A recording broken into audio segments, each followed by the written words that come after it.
उत्तर प्रदेश का संबल नगर ऐतिहासिक रूप से सांस्कृतिक और धार्मिक विविधता वाला क्षेत्र रहा है। यहाँ हिंदू और मुस्लिम दोनों समुदाय लंबे समय से रहते आए, लेकिन स्वतंत्रता के बाद से यह क्षेत्र लगातार सांप्रदायिक तनाव का केंद्र बना रहा।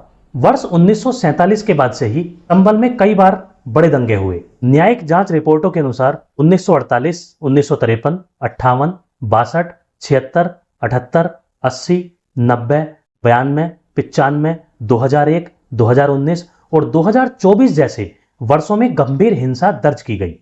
इन घटनाओं ने नगर की जनसांख्यिकी और सामाजिक ढांचे पर गहरा असर डाला। 1978 का दंगा संबल के इतिहास का सबसे बड़ा और सबसे घातक दंगा माना जाता है। यह विवाद एमजीएम कॉलेज में शुरू हुआ और पूरे नगर में फैल गया। हिंसा में 184 लोग मारे गए, सैकड़ों घायल हुए और अनेक घर व दुकानें जला दी गई। इस दंगे के बाद हिंदू समुदाय का पलायन तेजी से बढ़ा। आंकड़ों के अनुसार जहां पहले हिंदू आबादी लगभग 35% थी, वह घटकर सिर्फ 20% रह गई। 1990 और 92 के दंगों में भी ऐसी ही स्थिति रही, जब बाबरी मस्जिद आंदोलन के समय पूरे पश्चिमी यूपी में तनाव फैला। इन दंगों ने एक बार फिर स्थानीय हिंदू समुदाय को डरा दिया और कई परिवार सुरक्षित क्षेत्रों की ओर चल दिए। साल 2024 का विवाद, जो शाही जामा मस्जिद पर अदालत द्वारा आदेशित सर्वे से जुड़ा था, जिसमें दावा किया गया था कि मस्जिद मंदिर के ऊपर बनी है। इस मुद्दे पर भड़की हिंसा में 5 लोगों की जान चली गई और दर्जनों सुरक्षाकर्मी घायल हुए। यह घटना दिखाती है कि सांप्रदायिक तनाव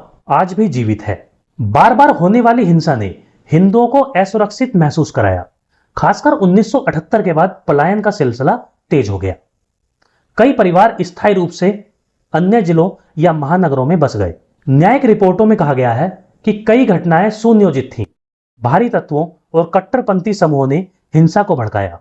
इससे स्थानीय हिंदुओं पर चुनिंदा तरीके से हमले हुए और धीरे धीरे उनकी संख्या कम होती गई।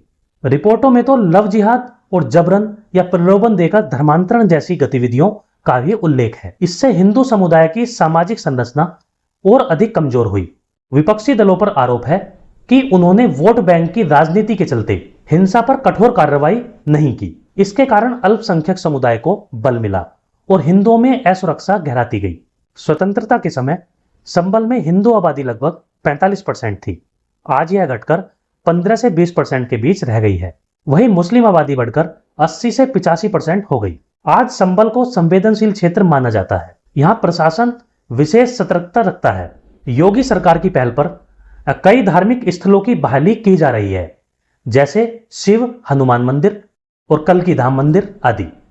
इन प्रयासों को हिंदू सांस्कृतिक पहचान को पुनर्जीवित करने की कोशिश के रूप में देखा जा रहा है। हालांकि विपक्ष का कहना है कि हिंदुओं के पलायन को राजनीतिक मुद्दा बनाकर प्रस्तुत किया जा रहा है। फिर भी यह तथ्य नकारा नहीं जा सकता कि संबल की जनसांख्यिकी पिछले 75 वर्षों में पूरी तरह बदल चुकी है।